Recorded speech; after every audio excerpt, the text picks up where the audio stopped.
Today's video is going to be going over a Godzilla artist that is relatively unknown to the community. His work has definitely been seen by Godzilla fans, and in his time, he was one of the greatest illustrators for cinema advertising. The man we're talking about today is a person named William Reynold Brown. Brown did a small number of paintings for Japanese kaiju flicks, as well as other gigantic monster posters made to help advertise what film they were associated with. William Brown found his love for drawing at a young age, being able to create his fan-made comics to show off to both his family and friends.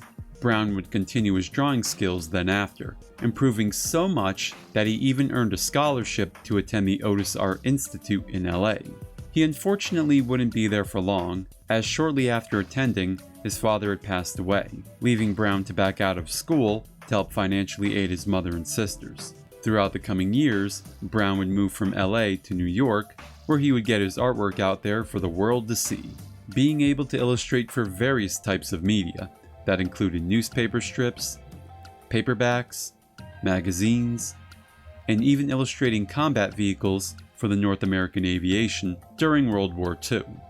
After a while, Brown would move back to LA, where he would become a teacher at the Art Center College of Design. While working there, his work was spotted by an art director at Universal Studios, to which the director offered him a paid job to illustrate the film poster for the motion picture The World in His Arms.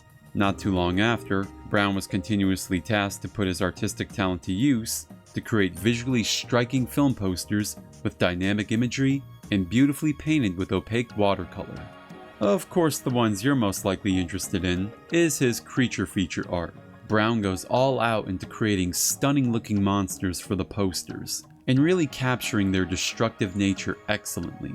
In fact, many say in most regards, the creatures look better on the advertising than they do in the actual film, like Kunga and Reptilicus for example. The color yellow would always be a dominant hue for his artwork, as yellow is normally an attention-grabbing color, and works for trying to advertise something on a visual level. In fact, you may even see the color a lot on YouTube thumbnails. The company known as American International Pictures was a company known for distributing kaiju movies in the West. They got Brown on board to work on the poster art for a handful of Toho movies that they acquired for distribution. I've talked about these already in my strange poster art videos, and while I did put them down a bit, I only did so on the merit that the monsters weren't really represented correctly on these. But that doesn't mean the art itself was bad. Far from it. In a lot of cases, these are really well done illustrations. Mothra vs. Godzilla, known as Godzilla vs. the Thing in America, was Brown's first work on a Toho picture to illustrate for. We get this lean looking dinosaur looking creature that's supposed to represent Godzilla, destroying what might be San Francisco given the bridge here. The art itself has a very strong apocalyptic feel to it, given the harsh warm colors like the reds and yellows that make up the piece. To Godzilla fans, this is most likely the art he's best known for. The funny thing about it is that AIP commissioned new artwork to feature Godzilla battling a mysterious tentacle creature behind a board, due to the fact that the advertising really wanted to play up who Godzilla's foe was. Brown would then do the poster for Atragon, which boldly didn't feature Manda on it. Given that the kaiju is normally the selling point for this picture, it was definitely an interesting choice to make this without him. Destroy All Monsters and Frankenstein Conquers the World would feature drastically different looking interpretations of the monsters, even making Godzilla look like a mutated toad.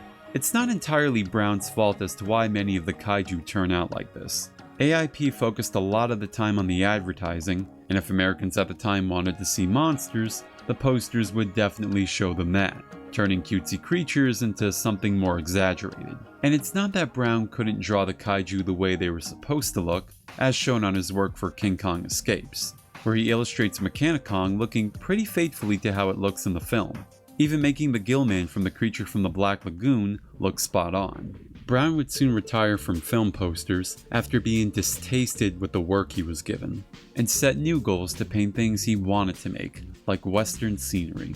Brown was sadly never credited for his work on his movie posters, and soon after leaving suffered a stroke that hindered his ability to create wonderful art.